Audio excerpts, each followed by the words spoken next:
All right, welcome back to the Pitcher Shop. Today we get to talk to John Madden. John Madden had a great career as a minor league pitcher, played at the University of Auburn, and he has a lot of great tips and techniques to help you get better as an aspiring pitcher. Personable guy, very fun to talk to. Really enjoyed this conversation with him, and you might know John Madden better as the founder of YouGoPro Baseball. So YouGoProBaseball.com. He's all over YouTube. You can find him that way, but he's got hundreds and hundreds of videos with great tips for you to help work on to improve your performance on the mound. And just listen to him talk about what he did from his career, the time that he was a young kid in high school and what his dreams and goals were and what he actually achieved. So it was a very good conversation, interesting, full of information that can help you get better, again, as a young pitcher with your overall pitching development. So tune in and have a good listen. Welcome to the Pitcher Shop. This is where we discuss nothing but pitching, the physical, the mental, arm care, strength, you name it. Our goal is to help you and your overall pitching development. Sit back, listen, because you might just learn something.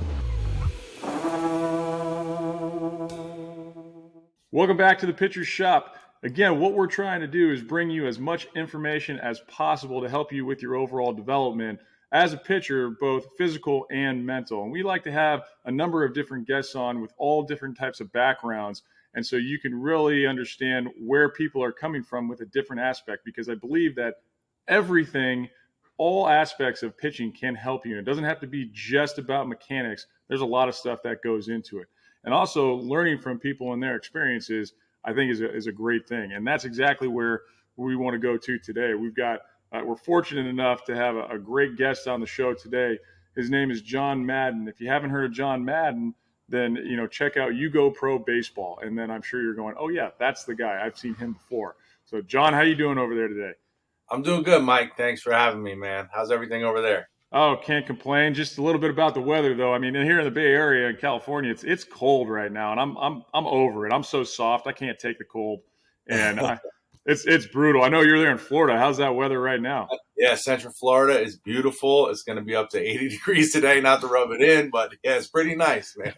That's good. It's about 42 degrees right now. Oh, that's tough. Out here. That's yeah, tough. Yeah, it's brutal. So I might have to join you in Florida one day. Yeah. So like we were saying, John, you developed this website, the creator of YouGoPro Baseball, and we're going to dive into that a lot later, because I think what you did is so neat, and I don't think people understand that to get to the level that you're at with 280,000 YouTube subscribers or something like that, there's a lot of work that goes into it, and there's work ethic, sweat equity, but I think that you're successful in that business because of the work ethic that you've had from that career. And so first, for YouGoPro Baseball, just what is YouGoPro and what's it all about? Yeah, well, I'm actually an overnight success. It only took me 15 years to get to that.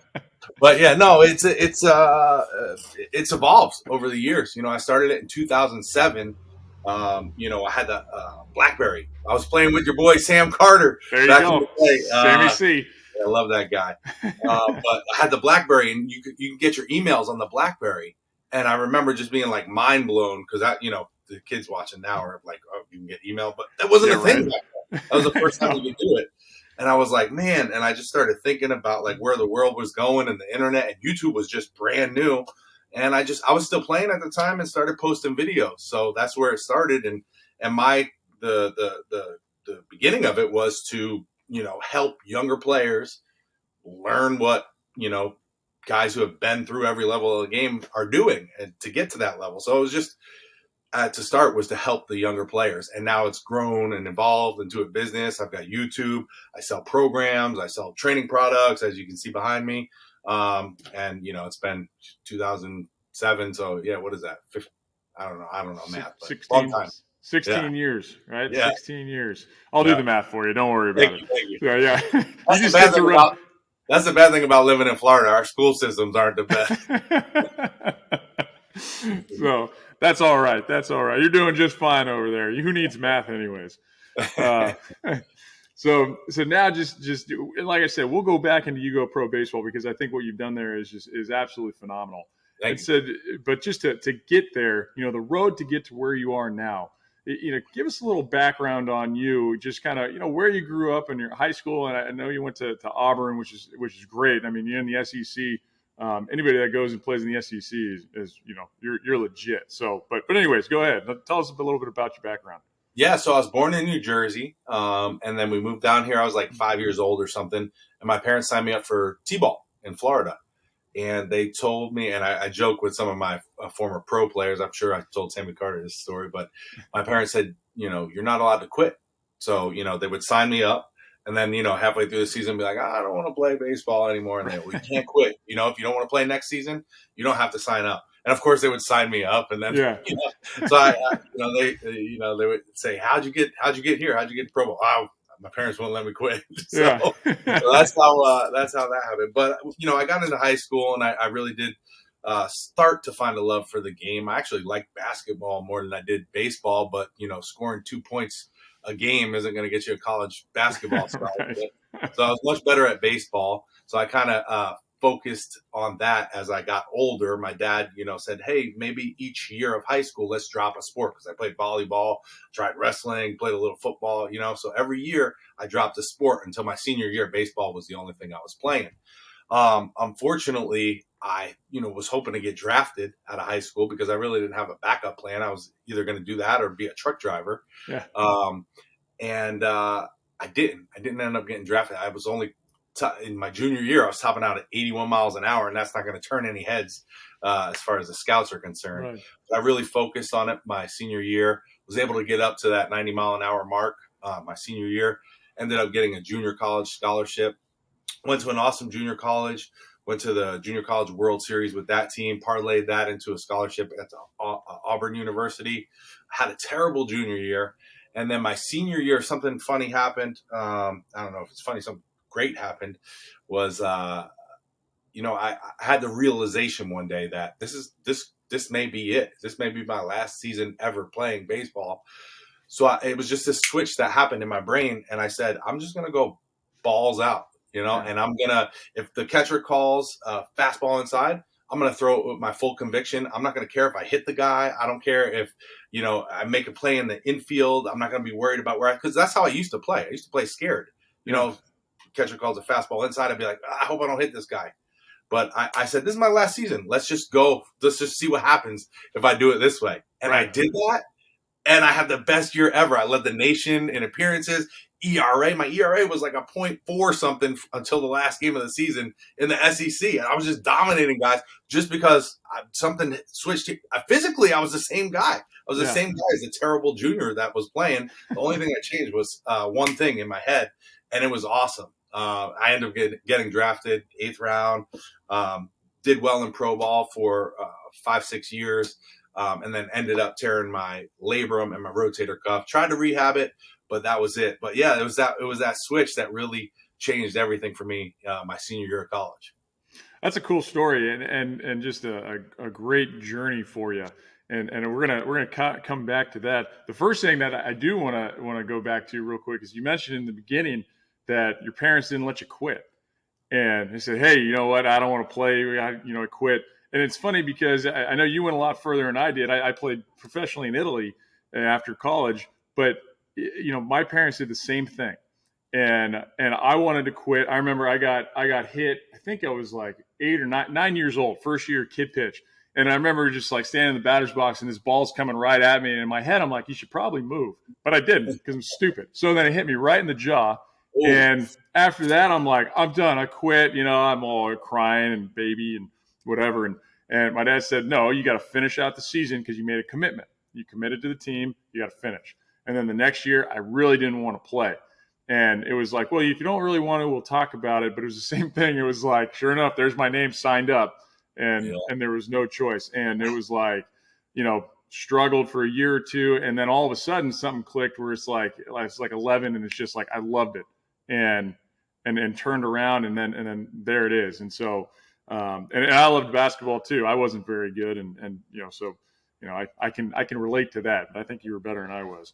So I think what's important is that for people to understand, especially parents, is that for guys just like you, and the same thing happened to me, is that I talk to parents that say, hey, you know what? He really doesn't want to do it, so I don't want to push him. And I don't want to, it's like, dude, when they're 12 years old, they don't know what they want.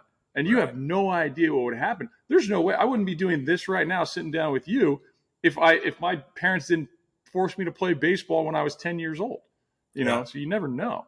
Do you see that a lot with parents? I mean, are they kind of standing off and letting them make a decision? And do you think maybe they should be a little more pushy? I don't know. I'm just kind of curious. Yeah, no, I definitely think so. I think, now I have a son. I have a 6-year-old son, so my perspective is totally different. I Yeah. think about some of the, because I used to give lessons and stuff, and I think about, back when I was doing that, some of the things that I was teaching, or the way I was teaching, I was like, man, I would have done it totally different now having a 6-year-old son, Yeah. like the way, talking to them, I was talking to them more like they were an adult, and I didn't, realize like, you got to talk, these are little kids. Yeah. They don't understand everything, Yeah. So, now having that perspective, I can definitely see that. And I think, each kid is going to be very different. Right. And at least from my perspective with my son now, I try to find, at least things that he would, have success in and like to do. But with that being said, I still want him to be active and be in things. So he's not going to be asking me, hey, did you sign me up for baseball this season? No, Right. I'm just going to go and sign him up.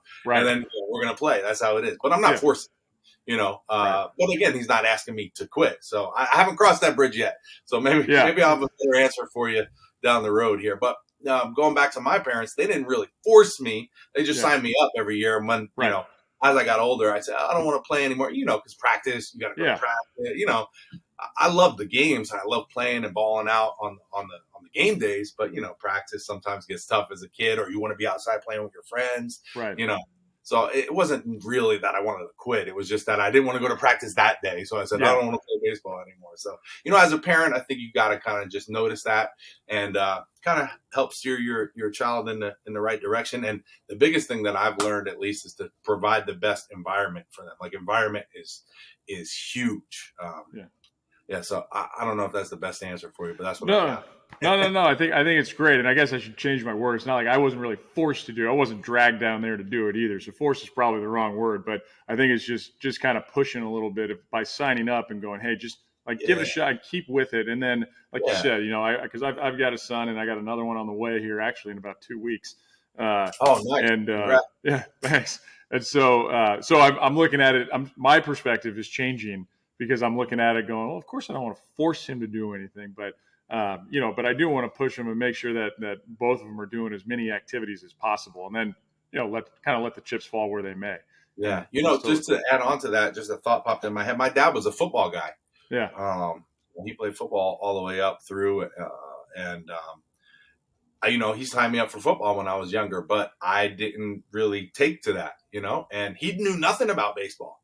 Yeah. So he kind of saw that, I guess, and helped navigate that path through what I was successful in. So I'm a baseball guy, grew up a baseball guy. My son is loving baseball, doing well right now, but I don't know, I'm just, we'll figure it out as we go, I guess. That's right. It's beautiful. It's a fun thing.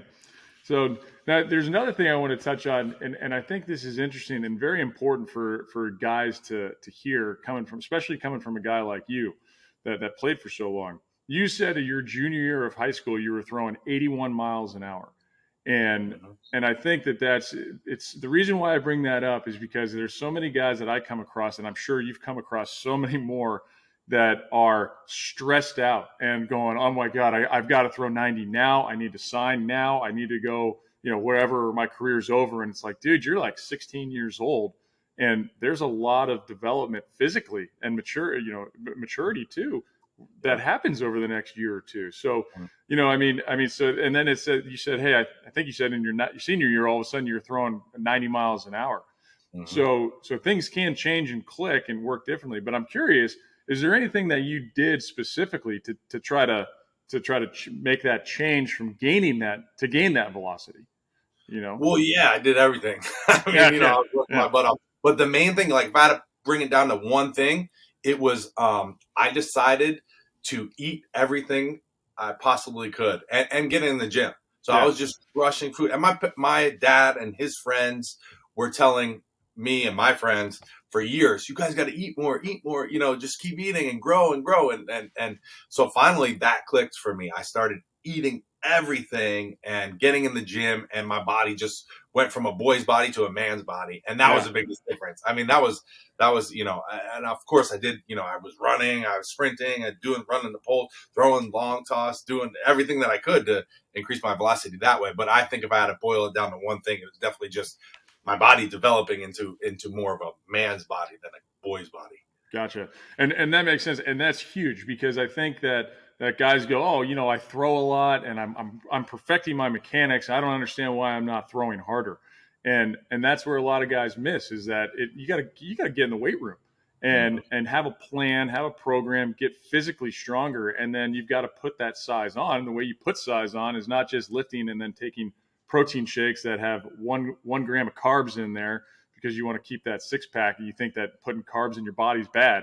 No, eat that food, eat as much as you can, and put that weight on. And then when you're working hard in the gym, you're going to turn that into muscle, and power. So I think that's huge and so important for guys to hear. And of course, with all the other stuff, I think the bottom line is like, for anybody that's listening out there, hey, work hard. Like, it's not just one thing. I mean, you boiled it down to saying, hey, I think this was the one biggest change that I made. But it's like your long toss, conditioning, strength training, mechanics. I mean, you name it, you were doing it. And so it's not just one thing. It's all of those things combined. Right? I mean, I think guys forget 100%. Yeah. Yeah. I mean, I went from that 81 that was topping out at 81. Yeah. My junior year to topping out at 90 my senior year, and then eventually 96 was my top out in pro ball. So I mean, that's from that what is that? Here's more math. 10 years, maybe a decade. 15-mile-an-hour difference. Yeah. So I mean, you can do a lot in a short amount of time. If you're putting in the work. It's definitely hard work for sure. Yeah, absolutely. And that's what guys need to remember, is that it takes work, and the stuff that, like, for example, that you have on YouTube is to help guys, right? And train this way and do these little things, and then to help. So, as we kind of get into almost that YouGoPro baseball, your website there, or at YouTube with all your videos, talking about this stuff with guys and the things that you have on there. Why is the stuff that you put on there important for those guys to look at? Well, I mean, I wish I had that coming up, if you got I had my pitching coach from the Mets organization was on there. We did a bunch of videos. I've got different I've got hitting guys, pitching guys, fielding guys, but all super knowledgeable guys that are here on YouTube for free. And really, when I'm asking them questions, a lot of the times I'm just curious for myself. I want to know the answer because I don't know everything about fielding a baseball. I was a pitcher, or hitting a baseball, especially hitting a baseball, so I'm just picking their brain and trying to ask the questions that I think that, a big majority of the people watching would want to see. So hopefully I do a good job of that. If you haven't seen the videos, you can check them out. But I get a bunch of different experts in and ask them different questions. Usually it's not so much like a podcast. It's more out on the field and demonstration type stuff. So there's a lot of little tips and techniques that you can steal from there. And that's my main goal, is just, if you could watch a 10-minute video and get one big idea from that, then, that's awesome. And I'm happy to provide that information out there for free for whoever's trying to help there. Usually it's a lot of parents and coaches, younger players. And if that information can help those, that's what I put it out there for. Yeah, and which is great. And again, so I'm trying to tie that into everything that you're talking about, because that's just another resource, a free resource for parents, coaches, and players to go to and say, hey, maybe I'm not quite sure exactly what I'm doing, but I can go check this out. Or I've got a good idea or a good plan for the weight room, but maybe mechanically, or I'm looking for some drills to help speed my body up, or that kind of thing. So for pitching and for hitting, because I know you've got everything on there. Which is very cool. The other thing that you mentioned earlier, which I think is so critical to the success of somebody, at any position, and really, actually, in life, is you tipped on the mental side, that switch.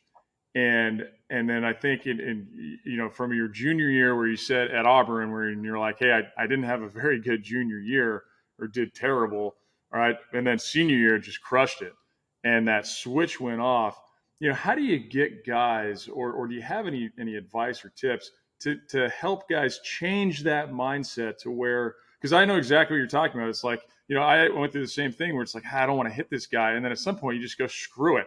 If I drill him, I'm going to drill him. I'm going to make it hurt. But even though I didn't throw hard, so it's fine. But how do you help guys change that mindset? Yeah, so actually, I created a whole program around this. I call it Confidence Booster. I put it's on baseballtrainingprograms.com. But I basically broke everything down, what the switch that I made my senior year, and everything that I did, and everything that I did moving forward into professional baseball, and actual like actionable steps that you can do to make that happen. For me, it was just the realization of this may be my last year. And that was the big switch. But then there was little things after it. Like, for example, one of the biggest things that I see that hold people back is like over analyzing, especially after like a bad game. Like you'll have a guy that has a bad game and they'll carry that bad game for a week with them.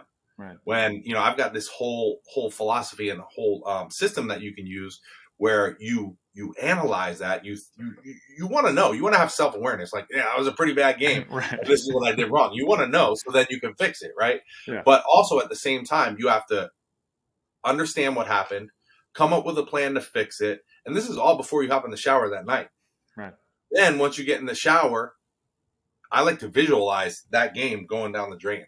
Like imagine all that washing off of me, the bad game, the bad outing washing off of me, and see it go down the drain. And it's gone. I've already thought about what happened and came up with a plan for the next day or next few days or next week or month, what I'm going to do to fix it. And now that game is gone. So when I come back to the field the next day, I'm good. I'm happy. I'm in a positive mood and I'm ready to go. I've got my plan and, that's what we're doing. So that's just one big tip. There's a bunch in there. But yeah, the main thing for me was that realization, that moment where I'm like, this is it. I'm just going out. I'm just going full out. Oh, I think that's awesome. Real quick, what was that website that you threw out there again? Baseballtrainingprograms.com. Good. And you can get to it through YouGoProBaseball.com. It's all linked together. Good. As long as everybody can, just want to make sure that was nice and clear. Everybody can get that again. I think that's awesome. That idea right there of just taking a shower and just seeing it go down the drain and just rinsing off that bad taste in your mouth, so to speak, just getting it out of there.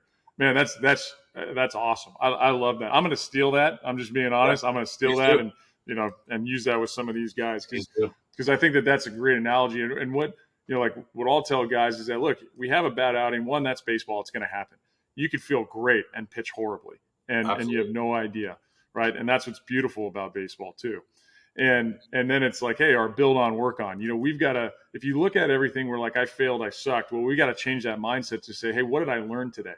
And I'm trying to figure out, what did I do well? So let me build off of that. And then let me really focus on the things that I didn't do so well, the things that I struggled with. And I got to put a lot more work into that to build that up to where everything else is. Yeah, and, absolutely. So I think that's so exactly what you're saying. I mean, it's great to hear that from you because it's the same kind of thing where, we've got to change that idea of where guys are they're dragging their feet for an entire week and it's just eating at them. And it's going, well, why? It's only eating at you because you're not being honest with yourself of what you need to work on. And then looking at it going, I got to just rinse that off me, forget it, and move on to the next one. Otherwise, it's going to be a long year. Yep. Paralysis by analysis. Paralysis by analysis. That's right. That's absolutely right. And you're spot on with those guys that just analyze over and over and over again. It's like, guys, hey, relax, right? Relax. You're not going to fix it right this second. It's just not going to happen. So, no, that's very cool. So I love that. Now, when you were, if you kind of go, hey, that switch went off your senior year, that's great from that mental standpoint. From a physical standpoint, what were kind of the differences that maybe you made? And I'm talking maybe mechanics, from the difference you saw in yourself from like a senior in high school to a senior in college. What mechanically did you do differently, if anything? Yeah, a lot. Yeah. It's all as a pitcher, and you're going to find this out. You're always tweaking things, man. You're always, That's right. working on things, trying to find the right feel. And just to go back real quick, Yeah.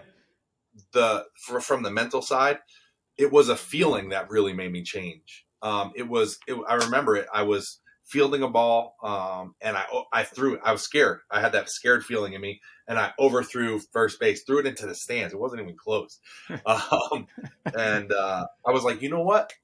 This is my last season. I don't ever want to feel like that. That was Yeah. the main reason. I don't ever want to feel like this again. And this is my last season. So that was the big catalyst for the change. But talking more about feel, that's what mechanics are to me. Is I want to feel great. I want to have it. I want to have everything to sync up and feel great. So I was tweaking from high school to college, numerous things. My arm angle changed so many times. In high school, I was a more traditional pitcher. Then my senior year, I dropped down to like a 3/4. Then in junior college, I was a little bit more sidearm. Then my junior year, I was actually junior year is when they dropped me down like to a submarine guy.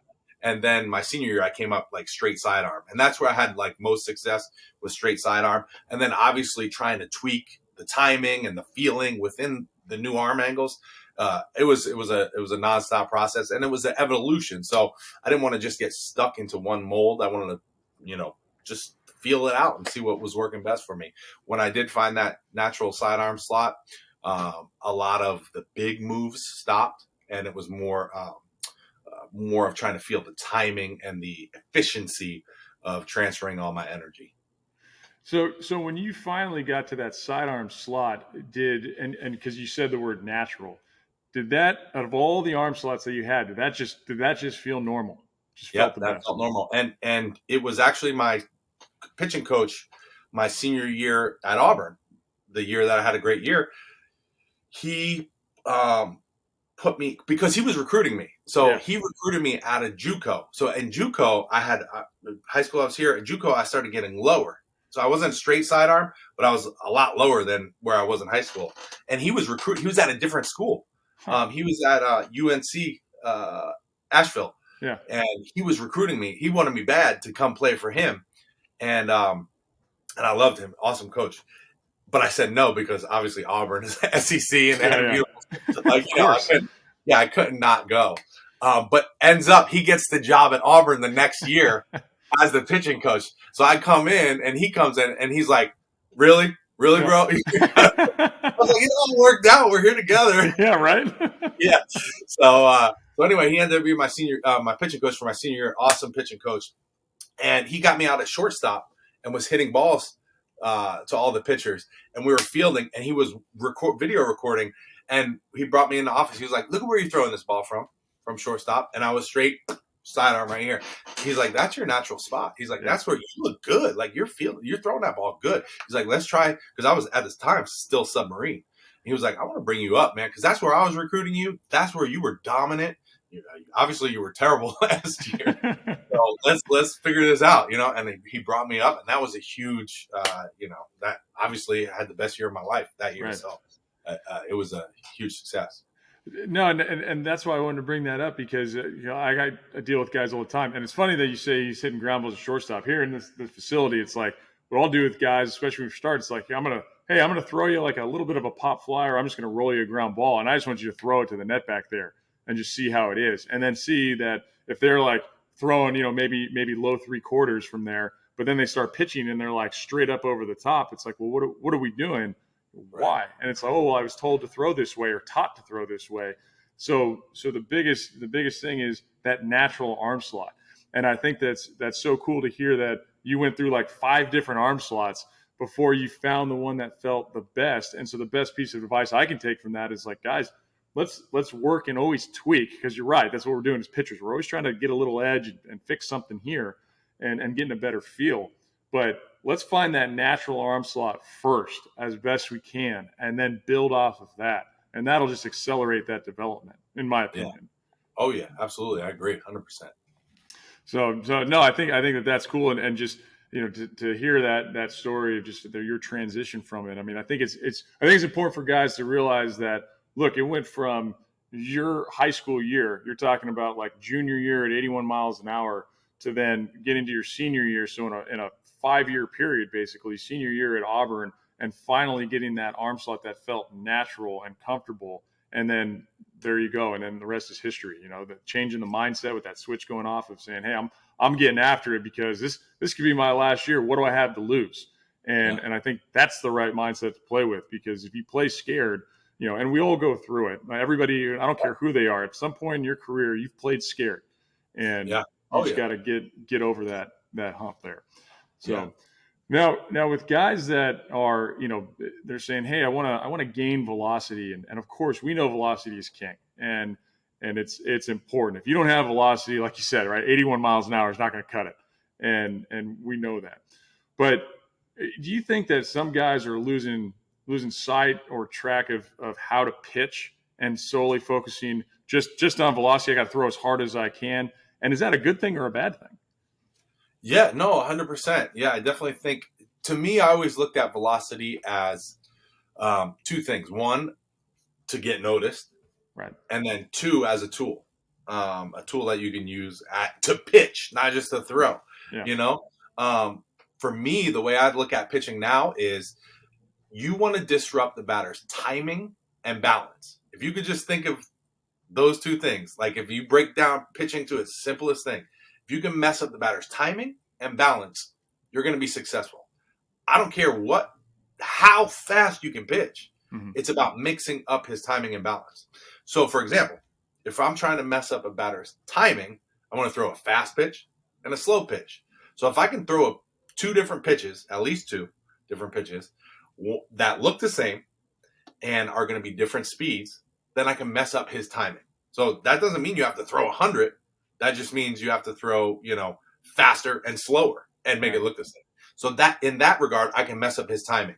To mess up his balance, I need to pitch in, pitch out, pitch up, pitch down, not let him get comfortable in there. So that's the way I think of it now. Like, I always tell my pitchers this analogy. Like, imagine these are like mountains behind me here, and you see a train miles away in the mountains.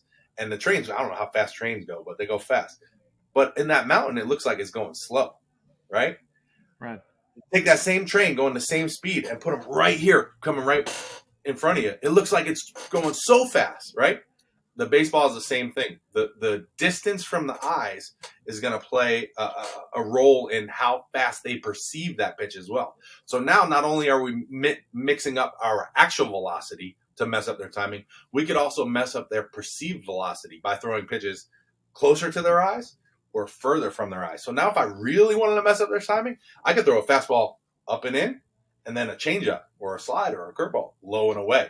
Now I'm messing up that actual velocity. I've got a difference in that and the perceived velocity. So again, if you could just break down and think about pitching as trying to mess up the hitter's timing and balance, it becomes so much more fun, and you're going to have a lot more success because you're going to see guys not getting great hits off you. A lot of swing and misses. And when I started thinking about it that way, one, it became a game to me that I can try to get better at. And two, it was just fun because it works.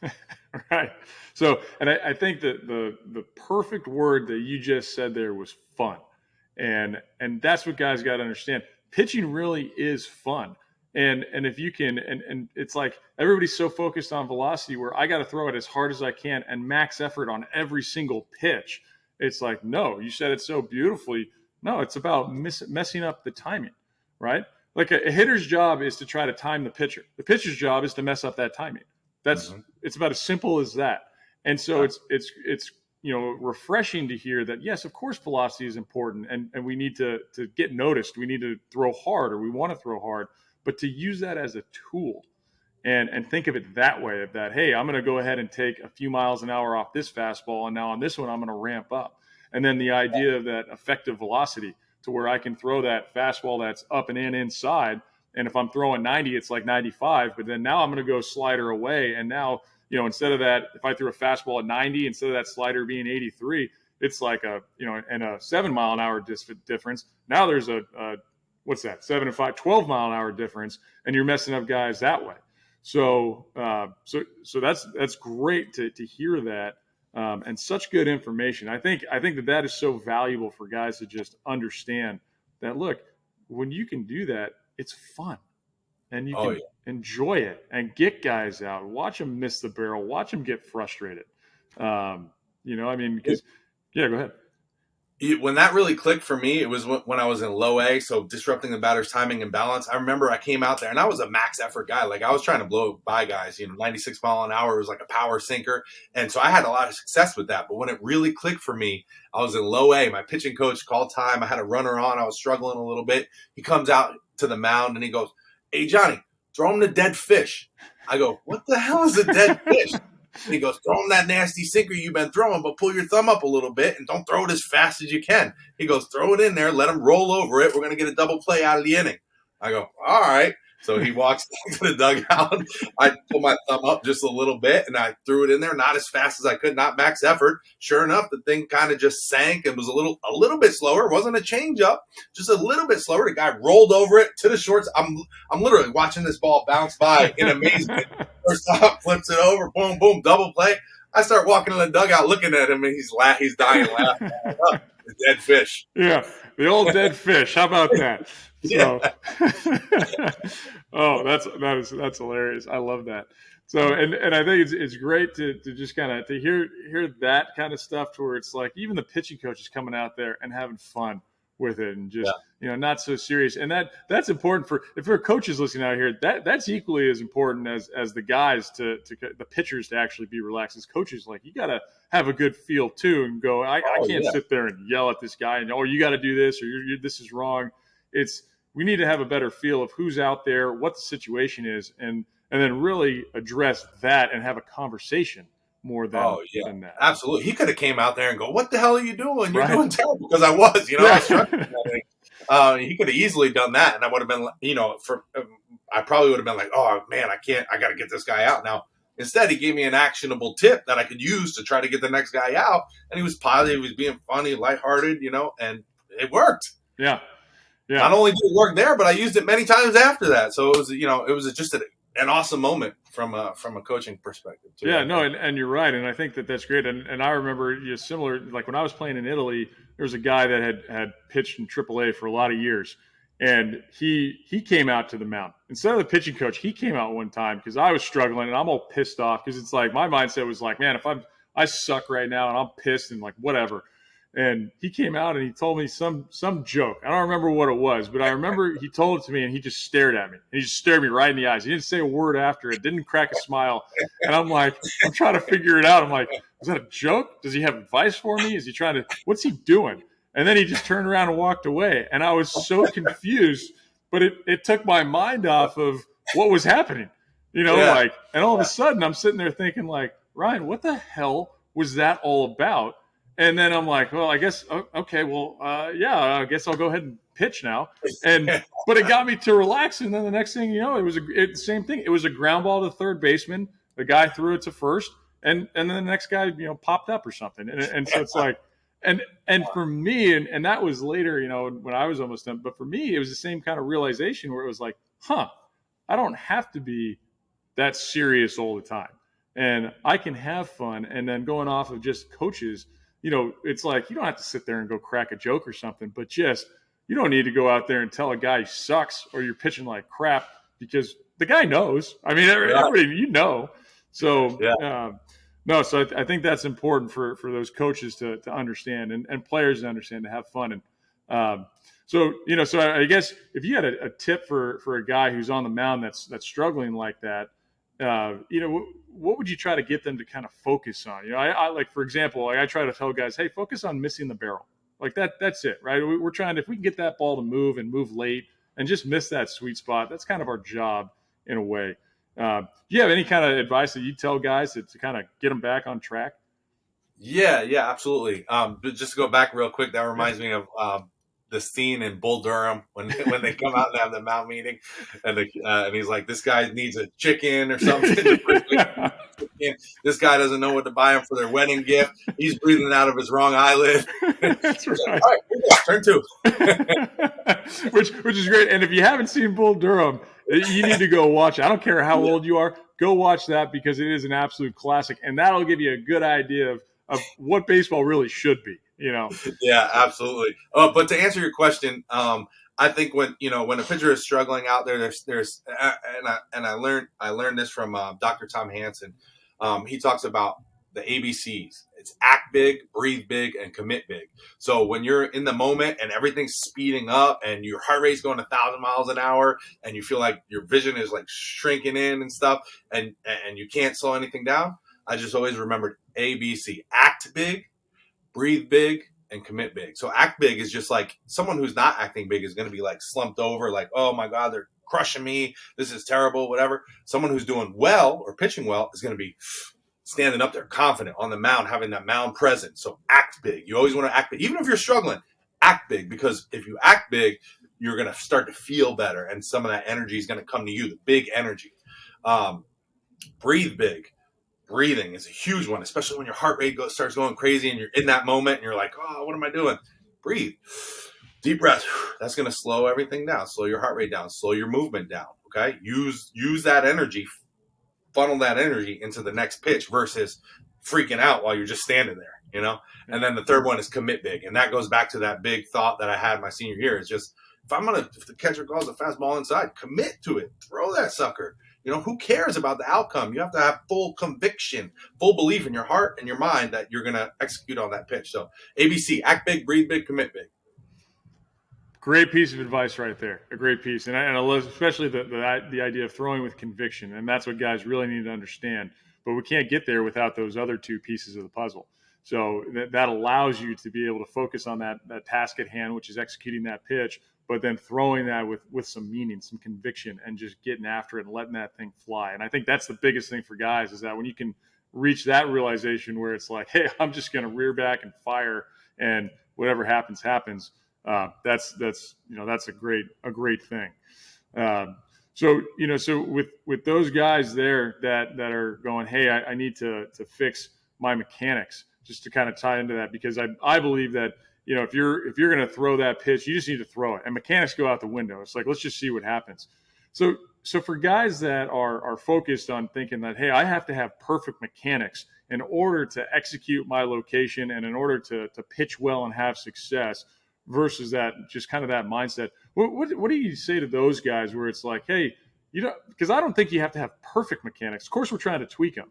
But, you know, what are your thoughts on that for those guys? I'm not in the game. I'm not trying to do mechanically anything. I think you definitely need to work on your mechanics, and it's something that you need to fine tune over your career, because it's important. And the more efficient you can be with your movement, the less injuries you're going to have, the better you're going to pitch, the more consistency you're going to have when you're pitching, especially if you can be repeatable with your mechanics. My first year in the Padres organization was Greg Maddox last year in the Padres, or last year ever, I think. And he came and talked to all the new pitchers, and his big message was, the best pitching mechanics are repeatable pitching mechanics. If you can repeat them over time and they're efficient, you're going to have the most success ever. And obviously he's had a lot of success. So that really stuck with me, trying to be repeatable with your mechanics. And that's something that you fine tune over time.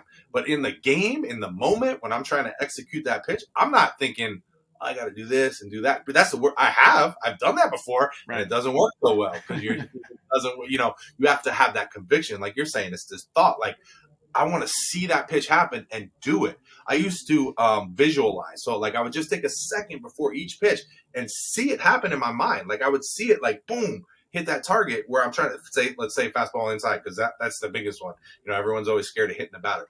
Fastball inside. I would see it. I'd have my eyes open, but I would just imagine that pitch happen right in front of me. Boom, and hitting that catcher's target right there before it happened. And then I would go throw that pitch and try to repeat it. And the reason I did that was there was a study that I saw, and it's not even a baseball study. It's a guy, he was throwing darts. And he was throwing darts at the dartboard. They measured, I don't know how many he threw, maybe 20 darts or whatever. They measured the distance to the bullseye on each dart. And for 1 month, he wasn't allowed to touch a dart. All he was allowed to do was visualize throwing darts. And he had to throw it with his left hand. He was a righty. He had to throw it with his other hand. And all he could do for 5 minutes a day was visualize. So he sat there 5 minutes a day, visualized hitting the bullseye with his non-throwing hand. He came back and threw, and he was twice as close to what he was before, just from visualizing 5 minutes a day of hitting the bullseye. And when I heard that, I was like, I can do this with pitching. Right. I got 5 minutes a day. That's right. Get on the couch and think about stuff. So that was a no-brainer for me. And then in the game, I would just have that quick visualization. Boom. I would see it. I would hear it in my mind. It was like the more vivid you can make it, the more vivid you can make it, the more chance it's going to be a reality. So, and that just goes back to conviction. It's like, I just saw it happen. I know I can do it. Here it comes. But I'm not thinking about mechanics in the game. Absolutely. No, and that's exactly why I wanted to bring that up, because there's so many guys that think, because I've been, like you said, you've been there, I've been there. Anybody that's pitched has been there, where we're on the mound going, man, I can't throw this ball over that plate. I need to fix my front side, or I need to make sure my timing's right, or I got to do this. And it's like, no, now we're focused on the wrong things. And that's what I've learned, is that it takes away from the only task at hand, which is executing that pitch. And we just have to rear back and throw. But yeah, and it's great to hear, Greg Maddox is saying that. I mean, yeah, the guy, what was he, how many gold gloves did he have? Like 15 or something? And I think he had 15 years in a row with 15 wins or more, something, a lot of 15s in there. I don't know if that's accurate, but point is, he was pretty darn good. And so the tip from him of just having that repeatable delivery, and that is the focus, and all that work goes off the game mound, right? You're in practice and you're working on that, and you're striving to achieve those perfect mechanics, right? Even if they're not perfect, that's okay. We just have to keep at it, and then like you said, build that repeatable delivery. But in the game, it all goes out the window, and it's just you and the batter, that ball, and you just got to compete, and that's what it comes down to, just compete. I got another Greg Maddox story. Yeah, let's hear it. I think you'll like. So we were all in a minor league clubhouse, and he comes walking by. One of the guys goes, "Hey, Maddox, you're such a great pitcher. How come you're not better at holding runners on first base?" And everyone's like, "Oh my God, this guy, he just asked this guy this." And Maddox stops and he's like, "Do you know what the average is of guys who steal second that end up scoring is?" And of course, none of them were like, right. No. And I don't know. He said, whatever it was, 40% or whatever. And then he takes a second and he looks back at us and he goes, "I'm not average." And then he keeps walking up. And we're like, "Oh, man." I thought that was funny as hell. But. That's incredible. And he's right too. And he's right. Yeah. He wasn't. I love him. Greg Maddox is actually my favorite pitcher growing up. Was Greg Maddox. I loved that guy. So. And just right there, just saying that, it's like you could see how his mind worked, and just he's like one step ahead, just going like, get out of here, Rooks. I know what's going on. Listen to this. So he was a ball buster too, man. I remember one of the rookies came over and asked him to sign a ball. Like, "Hey, Mr. Maddox, I'm a huge fan. Will you sign this baseball for me?" I was like, he takes the ball, he gives it back. The guy walks back over and he's reading it. His face is all down, and it said, "F off, rookie."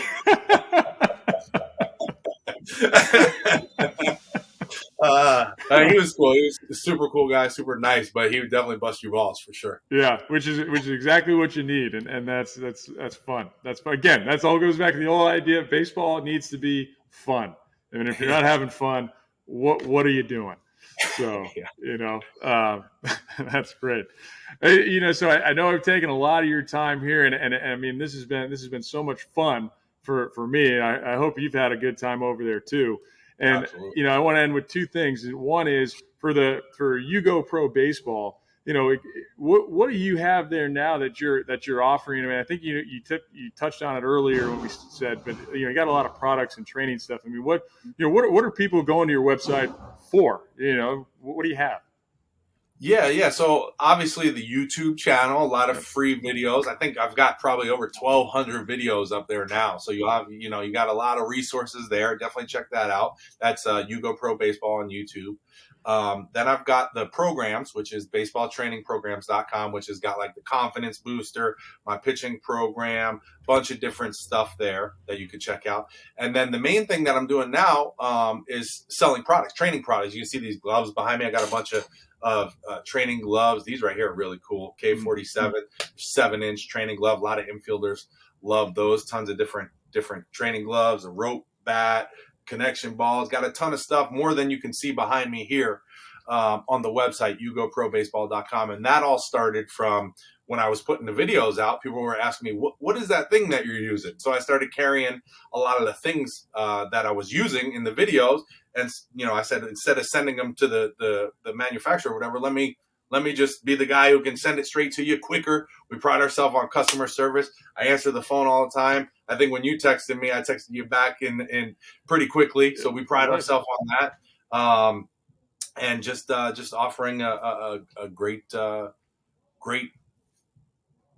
product with great customer service. So that's what we do now. No, and I think that's great, and you're absolutely right. I will say that hey, I sent a text, and I was surprised with how quickly you responded to me. So that I really appreciate that, and that's what people can expect. So that's great, and the products that you have there, I think it's important for people to go check that out. And I want to remind people, even though we're doing and focusing more on pitching, you as you said, you've got these hitting, and infielders gloves and everything. So it's all positions. Go check out the website, YouGoProBaseball.com. Absolutely. For pitching, we got the towel trainers up here. I don't know if you see them, if you guys like the towel stuff. We've got connection balls. A lot of guys use that to work on connection in their throws. A lot of hitters use them as well. We got the King of the Hill leg drive trainer. I don't know if you guys are familiar with that, but it's basically just it's a unit that you can put on your mound or on the ground, and it really gives you instant audible feedback if you're using your legs correctly. Because a lot of younger players, they don't use their legs correctly, Right. And if you're able to make that click and unclick of the unit, it's going to give you that feedback that you are doing it correctly. And a lot of the times when people get on that, they try it, they struggle, and all of a sudden they go boom, they have that aha moment. Yeah. And there's actually a video I have. I need to find it and post it up. But this kid, he's doing it, and he does it, and you can hear him in the video. I got it, I get it. And then from then on, he was able to do it again. And then it was just about being repeatable, just like Maddox said, trying to be repeatable. So that's where the magic is in that product. A lot of great products over there, but yeah, those are some of the big pitching ones that we carry. Yeah, and I think that King of the Hill product, because I've looked at it, and I think that's awesome. And so for guys out there that are trying to get some type of feedback and almost instant feedback if you're doing it right or wrong, I mean that's a phenomenal product to go ahead and give it a shot and try. So I recommend guys to go out there, buy that product and give that thing a test, because you'll definitely appreciate what it does for you.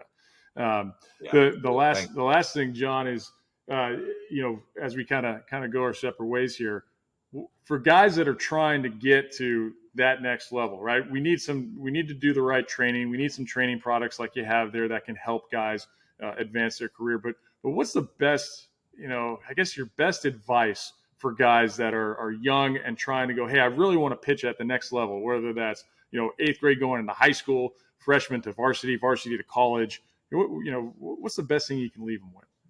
Yeah, you got to have the belief and the goal, I guess you could call it. My main goal was always to get drafted. Like when I was younger playing, I wanted to get drafted. I remember being on a family cruise, and I was like in 7th grade, and all my cousins there. I got a big family. I got like 30 cousins, and one of the older people said, "Hey, let's get all the kids together and ask them what they want to do when they grow up, and we'll put it in a book so we can remember it." And they asked me, and I said, I want to be a professional baseball player or a professional basketball player. And I remember one of my aunts was like, don't you want to say something more realistic so you can look back on it when you're older and be like, oh, look, you wanted to be a firefighter and you're a firefighter. And not that there's anything wrong with being a firefighter. I would love to be a firefighter, as a matter of fact. But I was really confused. I was like, this is what I want to do. Yeah. And I think having that belief and that goal and something to strive for is super important. Like if you're just playing because, you just want to play and have fun, that's great. But if you don't, if you have that aspiration to play at that next level and that passion and desire within you, that's what's really going to drive you to get there, in my opinion. I agree with you 100%. And I think that's spot on, is that if you don't have a goal, right? And that's with anything in life, really, if you're not trying to achieve something, then, you're not doing it right. And I think that's important. And it's so simple that for guys to go, hey, instead of like, I got to do all these 1,000 different things, it's like, well, what's my ultimate goal? My ultimate goal is to get drafted and to make it. So what do I need to do to get there? And it You just, know, Go ahead. I'm sorry, I didn't want to cut you off, but it's something really important that I learned from Fernando Cortez. He's actually out in Cali, SoCal. He's in Temecula, California. Yeah. But I talk with him a lot about baseball, and he's done a bunch of videos on YouTube, so you can check them out. But one of the things that he taught me and that really stuck with me is that he also had the goal. His goal was to play in the major leagues. Like, that was his goal. He played in the major leagues. And my goal was to get drafted. I wanted to get drafted. And it's funny because that was my goal. I got drafted, and then, I played in the minor leagues, got hurt. That was it. His goal was to make it to the major leagues, and he made it to the major leagues. He was like, but what he said was, I wish that I would have had a bigger goal. I wish my goal was to be a long-term major league success story, like a major league all-star or something like Right. that. And that's what made me think, you know what? My goal was always to get drafted. Once I got drafted, it was like almost like I made it. Yeah. And so I didn't have that desire or drive to make it to the major leagues or be a major league all-star or play for a career. I did. I wanted to when I was in the minor leagues. Of course, I wanted to make it to the major leagues, but it wasn't like that drive that I had to get drafted. So that really opened my eyes. So another tip that I have for you guys is shoot, like, go big, man. Yeah. If you miss your goal, at least you're, somewhere, if you shoot for the stars, you're going to land on a cloud, basically, is what I'm trying to say. Right. So go bigger than what you think, shoot, go for it, man. Yeah, absolutely. And I think that's important for guys to hear. And that's a great piece of advice.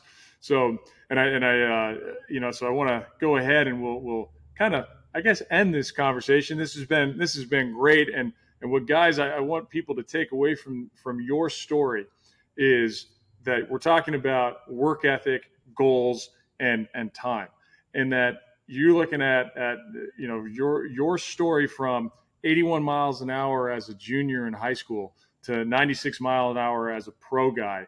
And that's, over a 5-6 year period of getting to that point and saying, hey, from 81 miles an hour, I put in all of this work and I started to hit the weight room and I tried to eat everything that was in sight and really just put some weight on and get bigger and stronger.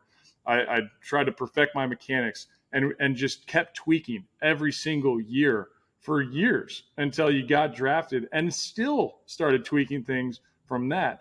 And then now taking that drive, that energy and focus and using the same mindset to building a great business that you have over the last 15, 16 years.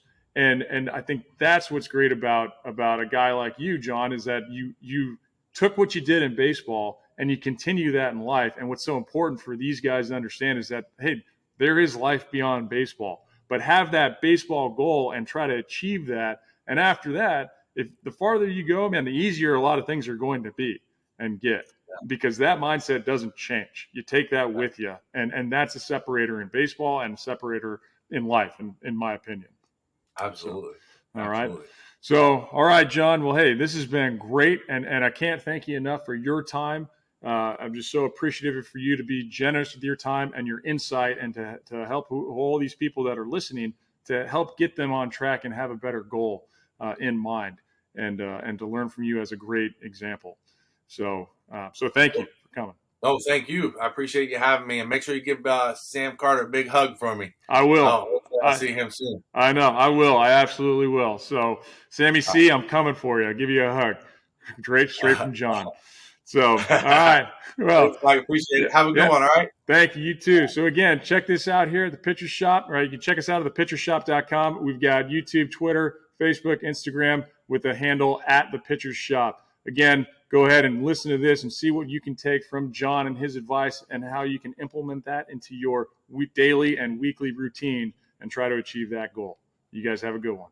Well, I hope you guys really enjoyed that because I had a fun time interviewing John. Just like I said in the beginning, he's a very fun guy to talk to, personable, And I think what we had was a great conversation and full of information, and just very fortunate that a guy like him with his knowledge was able to take the time out and help us to help you. So hopefully you learn from him. And again, check him out at YouGoProBaseball.com, and you can find a lot of those products that he was talking about that can help you with your overall pitching development. Join us next week as we will have the founder of VFlex Sports. His name is Tim Nicely, and what he did is something that's completely different in the baseball world, and a lot of major league teams are now catching on to it, just like some of those top college programs already have.